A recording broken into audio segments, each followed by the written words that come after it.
This is my WWE Smackdown review for November 1st, 2013. But before we get to the meat of this review, I want to remind everyone to check out the link in the description. Help me help Jake Roberts get the 2014 WWE Royal Rumble. He really deserves it. But we kick off SmackDown with the new World Champion John Cena. And fortunately for me, my cable cut out just long enough for me not to hear what Cena had to say. I assume he was talking about beating Del Rio for the world title or something like that.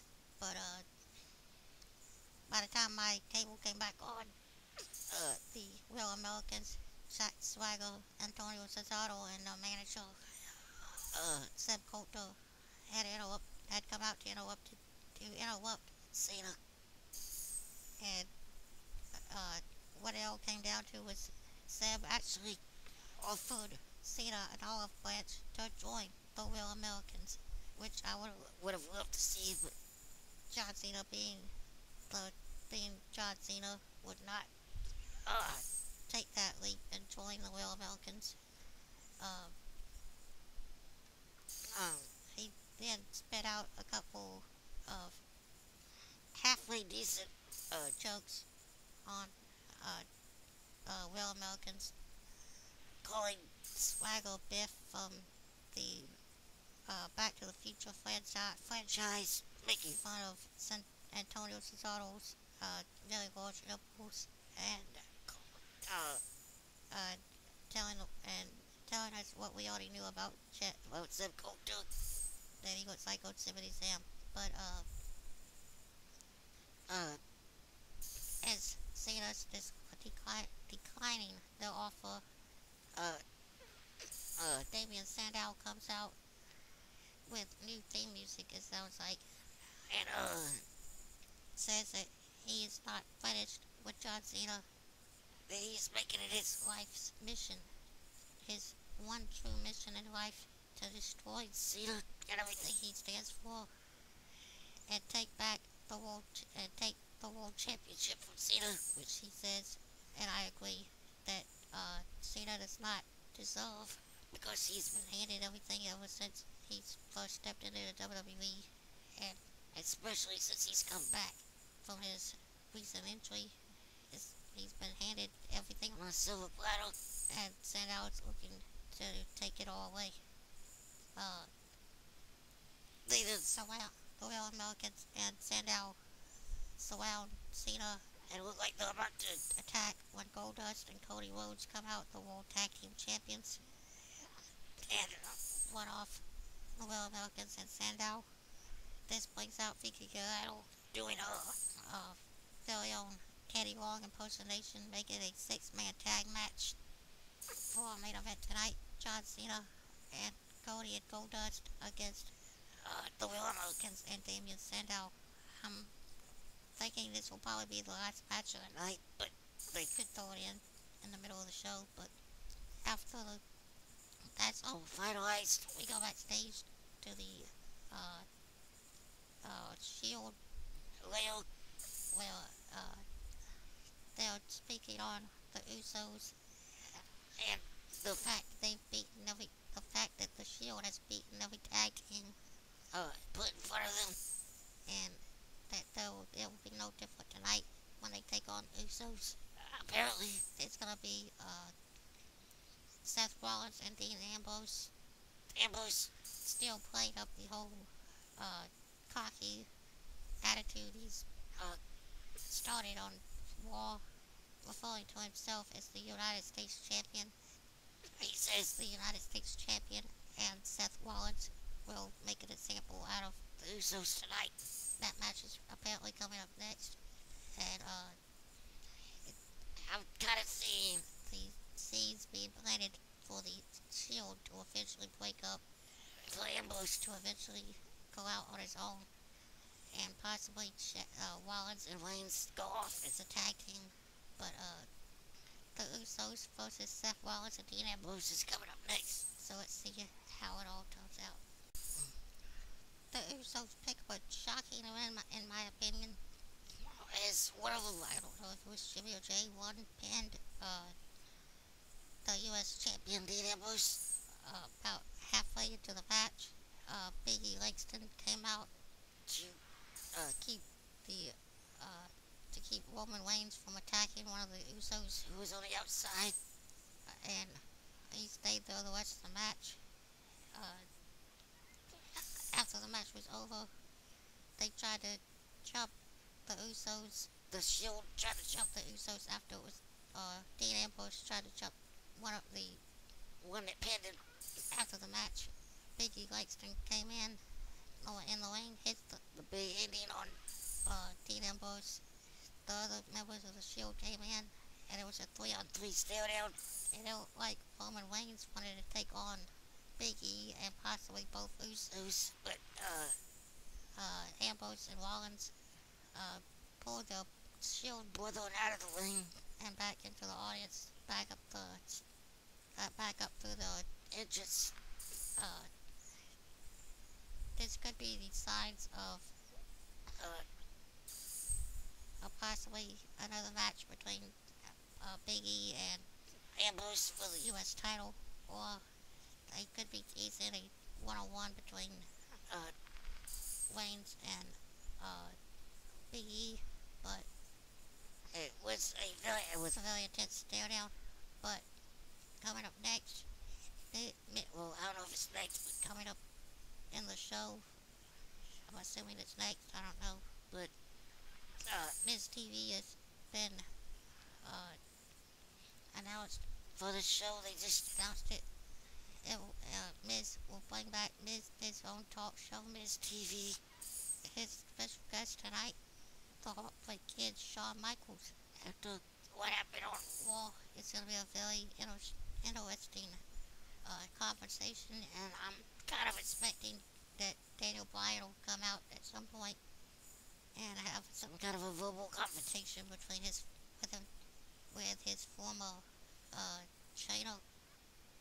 This whole Daniel Bryan, Shawn Michaels, and the Authority storyline, I don't know if anybody else was liking it, because a lot of people have said that I've talked to on Facebook say that they don't get it, they don't want it, but it's very interesting to me to watch how this is playing out. But that's coming up today, coming up in the show sometime. But let's see if it's next. If it's not, what's coming up? The Wyatt family takes on the Primetime Players. But before that match took place, we got another promo from Bray Wyatt, who says that heroism is a sickness, or heroism, I don't know how he said it, but heroism is a sickness in the society, and he is the cure. I don't know what that means or how, but I believe it has something to do with Daniel Bryan and CM Punk, since they are the two that got attacked last Monday by the Wyatt family. But we didn't go to the match. Well, the Wyatts pick up the win over Primetime Players. After the match, during the match, it was like Darren Young was getting destroyed until he made the one and only tag between himself and his partner Titus O'Neil, bringing Titus into the match. Titus came in like a house of fire and took on, and looked like he was about to beat the Wyatt family by himself, but instead he got distracted by Eric Rowan, who was not the legal man, and got a clothesline from hell from Luke Harper, who was the legal man, and pinned Titus O'Neil for the 1-2-3. After the match, Bray Wyatt came into the ring, and it looked like he was about to hit Titus O'Neil with his sister Abigail, but instead, Darren Young came in, and he caught the sister Abigail maneuver from Bray Wyatt. Both Primetime Players laid out in the middle of the ring as Harper and Rowan looked on, and Bray Wyatt got on his knees and screamed, "Follow the buses!" But but, uh, the big question is, who is the devil that made Bray Wyatt do what he did last Monday to CM Punk and Daniel Bryan? I have an idea. I'm thinking it may be Triple H or, Stephanie McMahon or both. But, this could be the lead into Wyatt's somehow making a deal with the Authority to replace the Shield, who look like they're about to split. But coming up next, I know it's next, is The Miz with Miz TV and his special guest, the Heartbreak Kid Shawn Michaels. It's the 1 hour main event. How will it play out? Daniel Bryan apparently is not in the building after being destroyed by the Wyatts on Monday.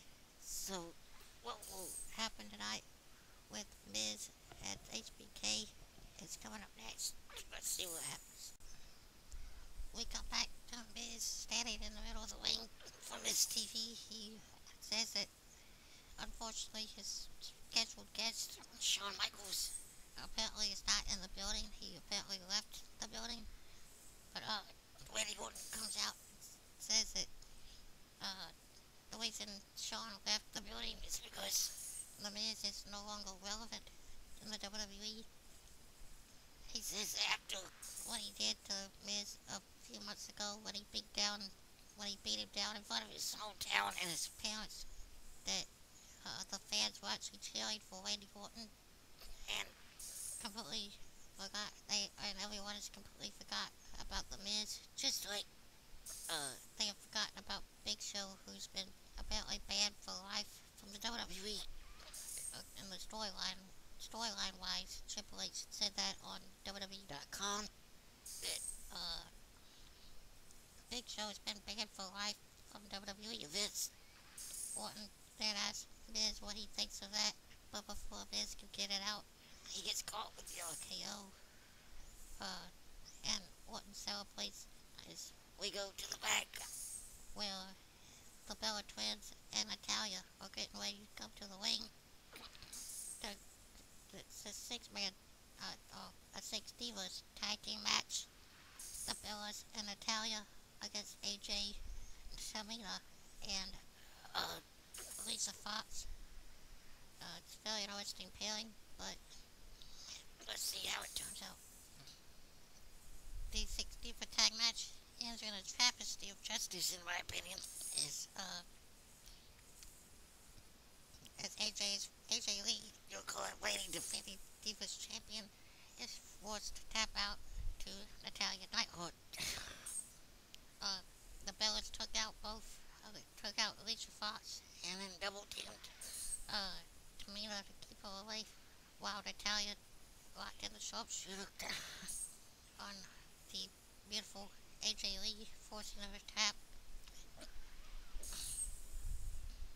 But, could this be a lead into Natalya possibly getting a feud with AJ, or is this just a one-time thing?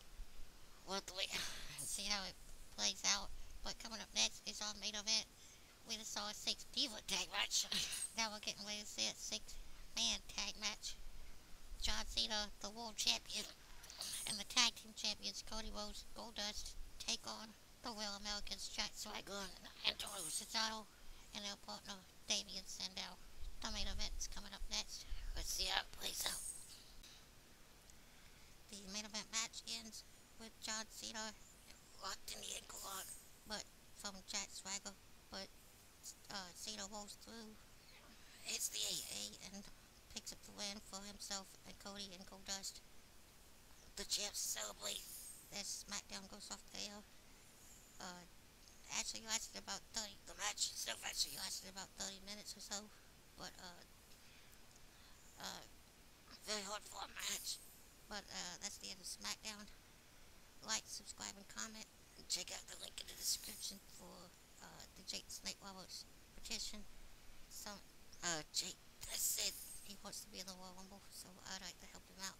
But, like I said, like, subscribe, and comment. That's been SmackDown.